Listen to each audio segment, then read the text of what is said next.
오늘 설교 제목은 하나님의 백성의 3대 축복입니다.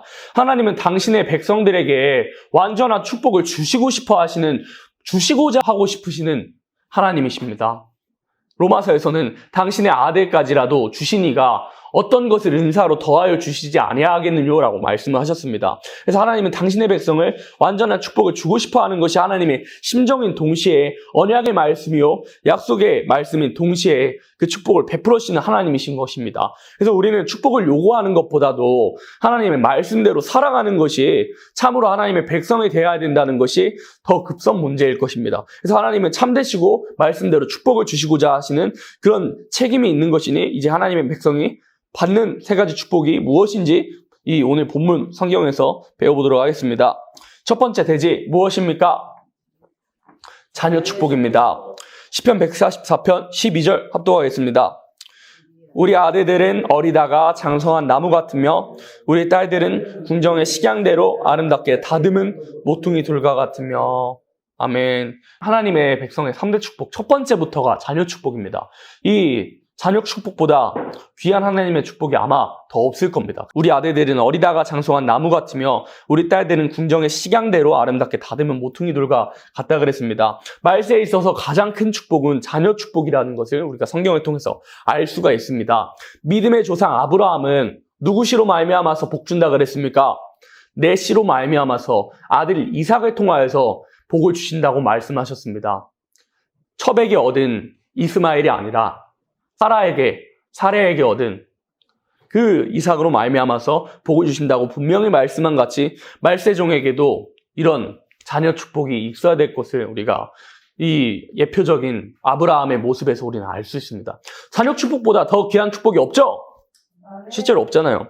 그래서 이사야 49장 20절에는 고난 중에 낳은 자녀가 후일에 내게 말하기를 이곳이 좁으니 넓혀서 우리에게 거처하게 하리라고 말씀하신 그 자녀 축복을 우리가 소망하면서 나아가는데 아브라함은 100세의 그 삶 속에서도 100세의 아들을 얻었고 그 모든 삶 속에서도 아브라함이 하나님께서 어느 땅으로 지시하셔요.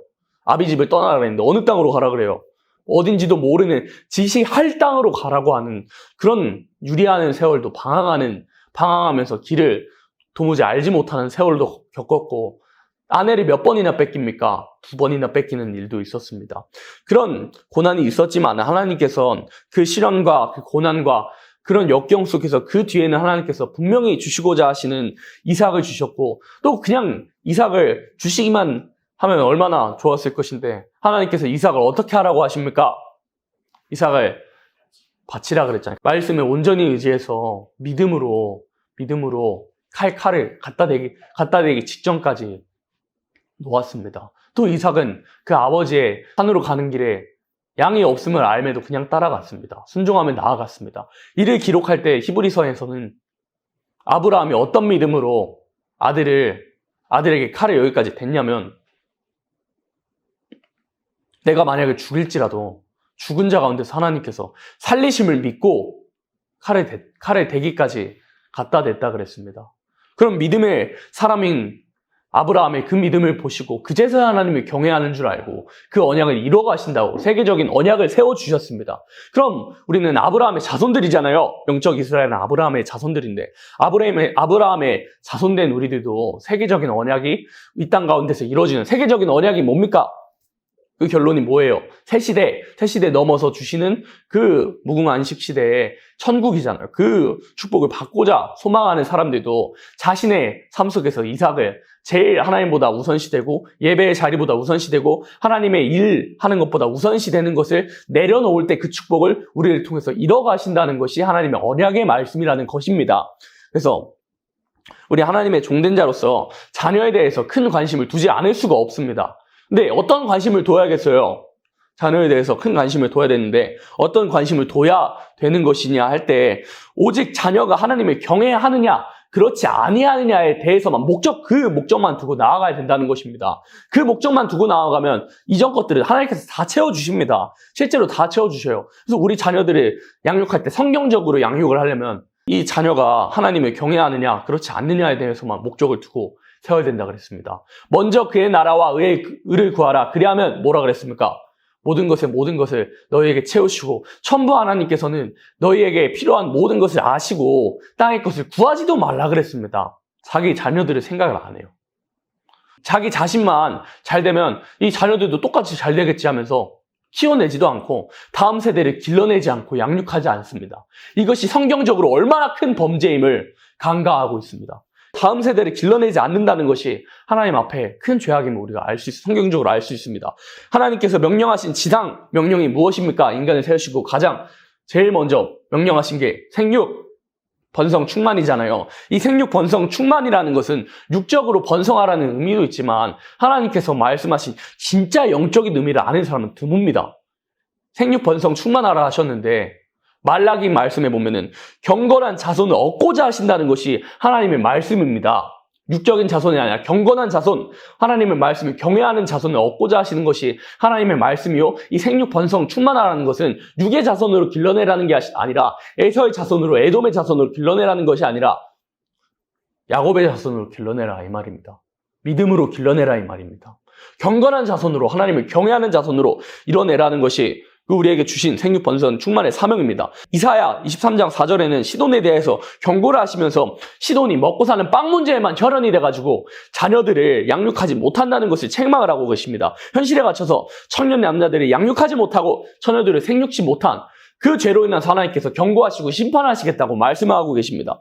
이사야 51장 16절에는 자녀와 다음 세대를 양육치 못해서 인도할 자도 없고 그 교회들과 이 전세대를 인도할 자도 없고 이끌 인도자를 세우지 못함을 책망하고 있습니다. 또 엘리의 집을 하나님께서 왜 심판하셨어요? 엘리의 집을 왜 심판하셨습니까? 사사 엘리의 집을 왜 심판하셨냐 할 때 성경에 기록되었을 때 엘리의 아들들이 저주를 자청하되 금하지 아니함으로 하나님께서 심판이 떨어졌다고 사무엘상 3장 10절에 말씀하셨습니다. 그래서 자녀들의 그릇된 행동을 보고도 금하지 않는다면 심판이 떨어질 것을 분명히 경고를 하셨습니다. 또 다윗 왕국을 잃었던 다윗 한번 보세요. 그의 아들 아도니아가 하나님 보시기에 죄악을 많이 범했음에도 다윗은 한 번도 꾸짖지 않고 한 번도 그를 섭섭하지 않게 했다고 기록이 되었습니다. 그로 인해서 아도니아가 어떻게 됐어요?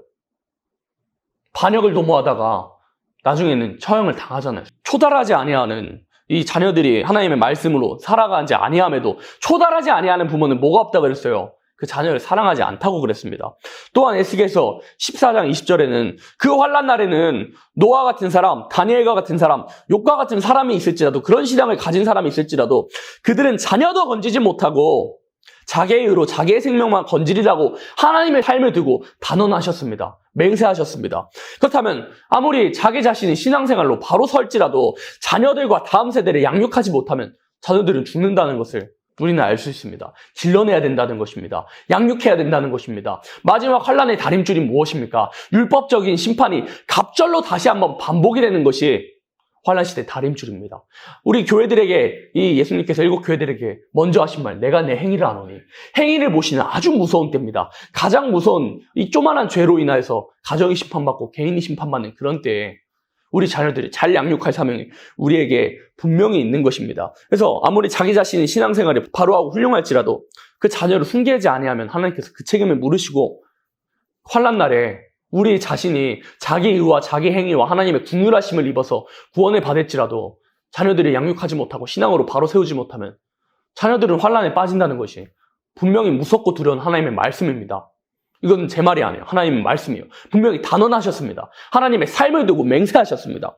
그래서 말세의 다림줄이라는 것은 율법적인 심판이 다시 반복되는 무서운 그런 심판입니다. 또 마귀는 누굴 통해서 역사합니까? 사람을 통해서 역사합니다. 내 자녀를 통해서 하나님의 말씀을 막는 걸림돌이 될 수 있다 이 말입니다. 그래서 하나님의 말씀에 걸리게 하는 자들은 죽임을 당했습니다. 모압도 죽임을 당했고 모압과 암몬, 발람과 발락도 죽임을 당했고 이세벨도 죽임을 당했습니다. 내 자녀가 발람과 발락, 이세벨이 될 수 있다 이 말입니다. 그렇다면 오늘이란 날에 이 환난 날에 내 자녀들이 그런 꼴에 당하지 않게 하려면 위대한 여인을 회막에 들여보냈을 때 비느하스가 어떻게 했습니까? 여호와의 일본으로 질투하심으로 말미암아서 창을 가지고 찔러 죽였습니다. 그게 오늘날 날에 가정에 일어날 일이고 교회에 일어날 일이라 이 말입니다. 오늘이란 날에, 환난 날에 내 자녀가 죽는 걸 보고 싶지 않으면 오늘이란 날에 여호와의 질투하심으로 의분함으로 쳐서 예언하고 말씀의 칼로 찔러서 그 자녀를 죽이는 것이 아니라 그 배후에 있는 내 자녀를 조종하고 있는 마귀 사탄의 세력을 베어내라 이 말입니다. 그래야 산다는 것입니다. 기도하면 끝나는 게 아니에요. 너희는 기도하고 잠잠히 있으란 말은 기도에서 힘을 얻고 말씀의 칼을 검집에서 빼내가지고 죽이라 이 말입니다. 감히 가정 안에서, 교회 안에서 역사하고 있는 마귀 사탄의 세력들을 베어내고 온전한 순전한 교회로, 흠이 없는 교회로, 흠이 없는 가정으로, 흠이 없는 자녀들로 길러내라 이 말입니다. 우리 새벽별 교회는 특별히 다음 세대를 많이 받았습니다.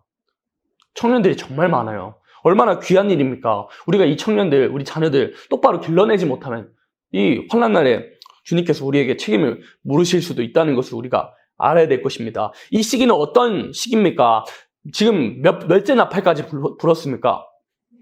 5째 나팔까지 불었습니다. 5째 나팔이 불어서 이 5째 나팔이 현재 진행형 중이잖아요. 무적행에서 올라오는 그 흑암의 연기로 이 유물적인 사상, 공산주의에서 나온 무신론과 유물론, 유물적인 사상으로 물질이 다다. 그래, 교회 다니는 거 좋다. 좋다 이거야. 그럼 하나님 교회 다니는 건 좋은데 하나님 말씀대로 좀 덜 살아도 되잖아. 이 조만한 죄 지어도 되잖아. 유행가 불러도 되잖아. 술 좀 마셔도 되잖아. 너 또 그릇된 성윤리, 남녀의 절개, 민족 사랑, 또 부모에 대한 좀 박탈 당해도 되잖아. 이런 식으로 성경을 인정하지 못하게 만드는 것이 이 유물적인 사상이요. 모든 문화와 유행 가운데서는 그 배후에는 막시즘, 마르크스주의, 무신론, 짐승사상, 유물적인 사상이 내포가 되어 있습니다. 영화를 봐도 그러고 드라마를 봐도 그러고 예능을 봐도 그렇고 모든 사상 가운데서, 모든 유행 가운데서 막시즘, 유물주의가 내포가 되어 있어요.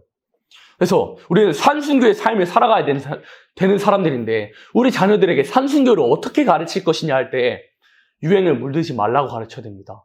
모든 상황 속에서 모든 이 사람들의 유행, 사람들의 세상을 따라가지 말라고 가르치는 것이 이 산순교로 길러내는 것입니다. 그렇게 살면 어려움을 당해요. 실제로 홀로 되기도 하고 딸을 당하기도 하고 우리 학생들을 딸을 당할 수도 있고요. 어쨌든 그렇게 살면은 물론 어려움을 당하지만 그런 산순교의 삶으로서 하나님께서 인정하시면은 우리 자녀들이 인정하시면 다음 세대들로서 새벽의 같은 주의 청년으로 세워주신다는 것이 하나님의 말씀이라는 것입니다. 이 성경을 인정하지 않는 사람들, 이 유물론에 젖어 사는 사람들의 결국엔 뭐라 그랬습니까? 이방인과 같이 행함으로 허망하여 진다 그랬고 로마서 1장 21절에 하나님의 백성들이 허망하여 지는 이유에 대해서 단언하시기를 너희가 이방인처럼 살아서 그래 라고 말씀하십니다. 이방인처럼 살면 그 속에 하나님이 없으므로 우리에게 뭘 사모하는 마음을 주셨다 그랬어요. 영원을 사모하는 마음을 주셔서 하나님을 알게 되는 것이, 하나님을 믿는 것이 우리 인생에 있어서 가장 큰 기쁨이고 극락인데 이 하나님이 없는 그런 이방적인 유물적인 사상을 받아들이면 우울해지고 슬퍼지고 낙담해지고 결국 자살하는 이유가 그겁니다. 자살하는 이유, 자해하는 이유, 우울증 걸렸다는 이유가 하나님 말씀대로 안 살아서 우울한 겁니다. 하나님 말씀대로 안 사니까 허망해지고 허탄해지는 것입니다. 인간의 생각은 다 허사라고 우리가 여러 설교편을 통해서 잘 배웠습니다. 그래서 우리 자녀들을 허망한 이방인의 자녀들처럼 길러내지 아니하고 우리는 올바르게 흠이 없고 순전한 빛의 자녀들로 길러낼 사명이 우리에게 있다는 것을 분명히 말씀하셨습니다. 어그러지고 거스리는 하나님의 말씀을 거스리는 세대들 가운데서 흠이 없는 순전한 빛의 자녀들로 우리 새벽이슬 청년들을 길러내고 우리 자녀들을 길러내야 됩니다. 바울이 디모데에게 그랬듯 믿음의 자녀들도 우리에게 있습니다. 우리는 또 믿음의 자녀들 길러낼 사명 우리가 받았습니다. 이 시편 110편에서는 새벽의 이슬과 같은 주의 청년들이 나오기 전에 어떤 일이 있었어요? 주의 백성들이 이 헌신을 했잖아요.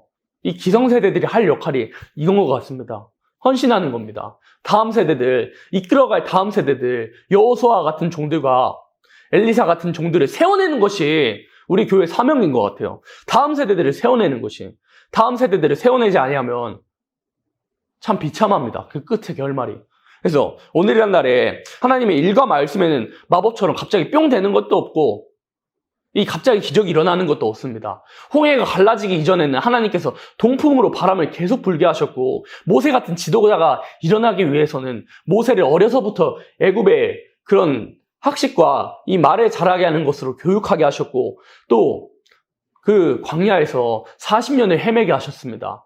하나님의 일과 말씀에는 갑자기 되는 것이 없습니다. 자녀 양육이라는 것도 마찬가지입니다. 이 갑자기 뿅 말씀 잘 듣는 것이 아니고 우리가 기도로 힘을 얻고 말씀의 칼로 뒤에 있는 마귀 사탄의 세력들을 베어낼 때 하나님의 자녀로서 빛들로 힘이 없고 순전한 자녀들로 양육을 할 때 오늘이라는 날에 말씀으로 자녀를 훈계하고 잘 양육하는 사람들에게 가정의 축복을 허락한다는 것이 하나님의 말씀이고, 평소에 말씀으로 혹독하게 치지도 않고 책망치도 않고 말씀의 칼로 가정에서 전쟁을 하지 않는 자는 자녀의 축복을 받지 못한다는 것이 하나님의 말씀임을 알 수 있습니다. 그래서 오늘이라는 날에 자녀 축복을 받고자 하는 우리들은, 다음 세대들을 양육해야 되는 우리들은 말씀으로, 책망의 말씀으로, 또 축복의 말씀으로, 또 여러 가지 육적인 것에 또 영적인 것으로 후원하는 그런 일들도 분명히 있어야만 우리가 자녀 축복, 다음 세대의 축복을 받을 수 있겠습니다. 자, 두 번째 축복 무엇입니까? 물질의 축복입니다. 시편 144편 13절입니다. 우리의 곳간에는 백곡이 가득하며 우리의 양은 들에서 천천과 만만으로 번성하며. 아멘. 하나님의 종이 물질 중심에서 산다는 것은 있을 수 없는 일이요. 십자가의 원수는 뭐라 그랬습니까? 땅의 일만 생각하는 일이요. 부끄러운 일을 영광으로 삼는 일이요.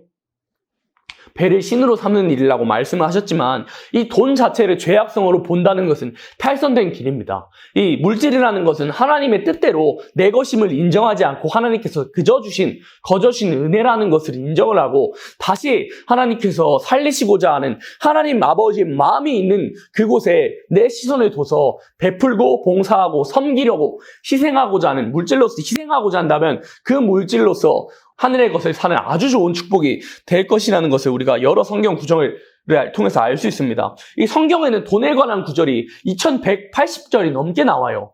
예수님께서 하신 그 교훈 중에 15%가 돈에 관한 교훈입니다. 이 얼마나 돈이 사람을 망친다는 것을, 재물이 사람을 망친다는 것을 알 수 있고, 돈을 사랑함이 뭐의 뿌리라 그랬습니까?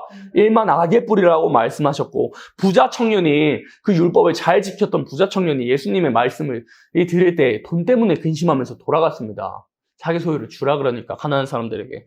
그래서 말세 하나님의 종이라는 것은 물질에 추원하는 성도의 생활로서 산다면 기근의 날, 경제혼란에도 하나님께서 보호하시고 열방의 재물을 오게 하신다는 것이 하나님의 말씀입니다. 분명히 물질의 축복을 약속을 하셨습니다. 천만인이 쓰러지는 날에도, 천만인이 마시지 못하고 먹을 것을 먹지 못하는 날에도 하나님의 종들은 마시고 먹을 것을 이사야 65장 13절에 말씀을 하셨고, 이 기근을 피할 수 있는 방법, 경제혼란이 올 때 경제혼란을 피하고 먹고 마실 수 있는 방법이 뭐라 그랬어요? 계시록 6장 6절에 뭐라 그랬습니까? 감람류와 포도주라고 말씀하셨습니다. 감람류는 뭐라 그랬습니까? 성령의 기름 부듯한 역사요. 포도주는 하나님의 말씀이라고 말씀하셨는데, 이사야 55장에 보면은 값없이 포도주를 사라 그랬습니다. 희생과 봉사의 정신, 십자가의 마음 없이는 이 하나님의 말씀을 깨달을 것도 지킬 것도 안 된다는 것을 분명히 말씀하셨습니다. 이 성령의 기름 부듯한 역사는 이 제단을 통해서 선포가 됩니다. 제단을 통해서 진리의 생수가 퍼져나가고 진리의 생수가 솟구쳐 나가게 됩니다. 이 예배생활, 제사장의 사명을 감당함 없이는 성령의 기름 부듯한 역사를 받을 수도 없고 이 희생하는 정신을 받을 수도 없습니다. 왜냐할 때 생명을 살리는 그 역할을 하는 곳은 교회밖에 없기 때문입니다. 그래서 예배생활을 할 것을 분명히 말씀하셨고, 계시록 말씀에서는 누구를 청량한다 그랬습니까? 예배 잘 드리는 사람을 청량한다 그랬고, 예배의 자리를 사모하는 자를 청량하셔서 예배 잘 드리는 사람을 이 경제혼란 가운데서 권고하시고 축복을 주시겠다는 것이 하나님의 말씀입니다. 그래서 물질의 축복을 받는 비결은 물질에 치우치는 생활, 물질을 위해서 뛰고 또 뛰는 생활도 물론 중요하지만, 엿새 동안 열심히 일하는 일도 중요하지만, 물질 위에 내가 희생하는 그 열심 위에 하나님의 말씀이 먼저 되고 예배가 먼저 돼야 될 것을 이사야부터 말라기를 통해서 여러 선지자들을 통해서 책망을 하셨습니다. 그래서 엘리멜렉 같은 그런 선택을 하지 않고, 엘리멜렉은 기근이 올 때, 이 베들레헴은 빵집이란 뜻인데, 빵집에 빵이 떨어질 때, 흉년이 올 때 옆집, 옆 동네 그 요단강에서 동편으로 5km 정도 떨어진 모압이란 땅으로 도망갔습니다. 그때 이사한 것은 서울에서 부산으로 이사한 느낌이 아니라 그 종교와 삶, 그 모습 신의 제사 방식을 받아들인다는 그 의미가 내포되어 있고, 그 돈을 위해 떠나갔지만 어떻게 됐어요? 엘리멜렉 본인도 죽고 돈도 얻지 못하고 재물도 얻지 못하고 두 아들이 죽어버렸습니다. 그러나 룻과 나오미의 선택, 여호와 하나님을 경외하겠노라 하는 선택으로 말미암아서 예수 그리스도가 나왔습니다. 이것은 우리에게 교훈이 되어서 하나님의 말씀대로 살지 않고 하나님의 말씀 중심하지 않고 돈 하다가 다 잃고 만다는 것을 우리에게 교훈으로 준 겁니다. 엘리멜렉의 이름의 뜻은 하나님은 왕이시다라는 이름의 뜻이었습니다. 그 말씀대로 그 이름의 뜻대로 살지 않아서 내가 왕대로 살아서 그대로 죽었습니다. 축복을 받지 못했습니다. 오늘이란 날에 우리에게 귀감이 되어서 이 물질을 초월하고 이 물질을 받은 대로 지금까지 있는 대로 나눠주고 베풀고 섬기고 주의 일에 쓰기를 원한다면 하나님께서는 욕심 없이 이 주의 일을 위하여서 물질을 구한다면 다 채워주십니다. 정말 채워주십니다. 주의 일을 하라고. 그 물질을 초월한 생활로서 하나님께 구한다면 우리에게 물질의 축복을 아낌없이 허락할 것입니다. 그래서 세 번째 대지 무엇입니까? 마지막입니다. 원수가 피해를 줄 수 없다는 일. 시편 144편 14절 압도하겠습니다. 우리 손은 무겁게 실었으며 또 우리를 침노하는 일이나 우리가 나아가 막는 일이 없으며 우리 거리에는 슬피 부르짖음이 없을진데. 아멘.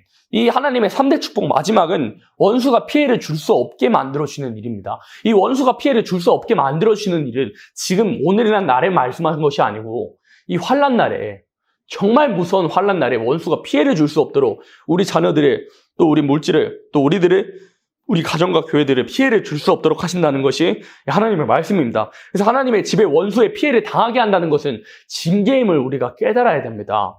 우리에게 피해를 당하게 하신다는 것은 하나님께서 징계하심이에요. 우리의 인격이 이뤄내지지 않아서, 하나님의 말씀대로 살지 않아서, 하나님을 경외하지 않아서, 그의 말씀에 순종하지 않고 선택하지 않고 믿음의 결단을 하지 않아서 하나님께서 우리를 쳐서라도, 징계하셔서라도 하나님의 말씀 그 뜻대로 가게 하신다는 것이 하나님의 말씀입니다. 그래서 히브리서 12장에는 주께서 그 사랑하시는 자마다 징계하시고 징계를 받지 아니하는 자는 사생자라고 말씀하셨고, 우리의 육체의 아버지가 우리를 징계하여도 우리가 공경하듯 우리가 징계를 받아도 하나님의 말씀을 따라 공경할 것을 히브리서 12장에 말씀을 하셨습니다. 그래서 오직 하나님은 우리 유익을 위해 그의 거룩하심을 참여케 하시기 위해, 어디에? 신의 성품에 참여하시기 위해, 신성에 참여하게 하시기 위해서 우리를 징계하신다는 것을 히브리서 12장에 말씀하셨고, 징계가 당시에는 즐거워 보이지 않고 슬퍼 보이고 이 고통 중에 있는 것 같으나 그로 말미암아 연달을 받은 자,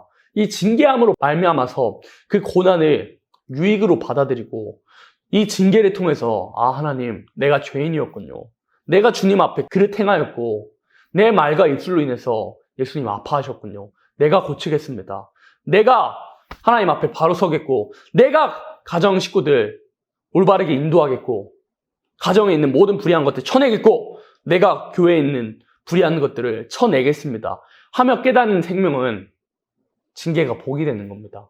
고난이 축복이 되는 것입니다. 고난은 제일 큰 축복입니다. 하나님을 고난을 통해서 기억할 수 있고 예수님의 십자가, 내가 죄인임을 고난을 통해서 깨달을 수 있고 십자가의 길을 오히려 갈 수 있는 그런 고난이 된다면 고난은 우리에게 축복입니다. 연단과 시련과 징계는 우리에게 축복입니다. 근데 그것은 징계를 감사함으로 여기는 생명에게 있습니다. 회개하는 생명에게 있습니다. 그래서 오늘이란 날에 이 징계가 정말 무서워 보이고 저주인 것 같으나 징계는 축복입니다. 하나님의 징계는 하나님께서 우리를 사랑하신다는 뜻입니다. 우리를 보호하신다는 뜻이에요. 환난 날에 징계당하지 않고 환난 날에 치시지 아니하려고 오늘이란 날에 백신 주사 놔주시는 겁니다. 쉽게 말하면. 그래서 오늘이란 날에 다윗 왕국을 받길 소망하십니까, 여러분들? 다윗의 왕국의 그 축복 받길 소망하신 그런 우리라면은 이 다윗의 신앙이 있어야 될 것입니다. 다윗은 하나님의 그 중심으로 찬미하는 사람이었고 예배를 사모하는 사람이었고 성전 짓기를 원하는 사람이었고 작은 일에 그 맡겨주신 양무리를 이 사자가 맹수가 곰이 공격하려면 그 소년 다윗이 물맷돌을 가지고 그 사자를 쳐 죽였습니다. 곰을 쳐 죽였습니다. 작은 일에 충성할 수 있는 그런 다윗이었습니다. 이것은 우리에게 이 귀감이 되어서 오늘이란 날에도 이러한 인격과 삶을 가진 사람, 자녀 축복을 받고자 하는 사람, 물질 축복을 받고자 하는 사람, 이 환난 날에 원수의 피해를 받지 않고자 하는 사람은 오늘이란 날에 자녀 양육에, 다음 세대 양육에, 또 물질이라는 그 물질 향락에 도취되지 않고 물질로 인해서 하늘의 것을 사는, 물질을 통해서 하나님의 일을 하는, 주의 일을 힘쓰는데, 주의 일을 부흥케 되는데 이 아낌없이 쓰고 투자하고 주의 연약한 가정들 돌보는 일에 먼저 하고, 편지서에 기록된 대로 또 오늘날 날에 하나님께서 주시는 징계를 달게 받고, 징계를 통하여서 하나님께서 하시고자 하시는 그 문제가 무엇인지 출제자의 의도를 잘 파악하는 것이 시험 문제 볼 때도 중요하잖아요. 그래서 오늘날에 출제자의 의도를 잘 파악해서 이 징계를 통해서 내게 하시고자 하시는 메시지가 무엇인지 잘 파악하고 그 징계를 달게 받을 때, 고난을 달게 받을 때 하나님께서는 이 3대 축복, 자녀의 축복, 물질의 축복, 원수의 피해를 없도록 하게 하는 그 축복을 우리 여호와 새일교회 사랑하시는 모든 교회들에게, 또 여호와 새벽별 교회 재단에 속한 모든 건석들에게 주시기를 예수님의 이름으로 축복합니다. 아멘.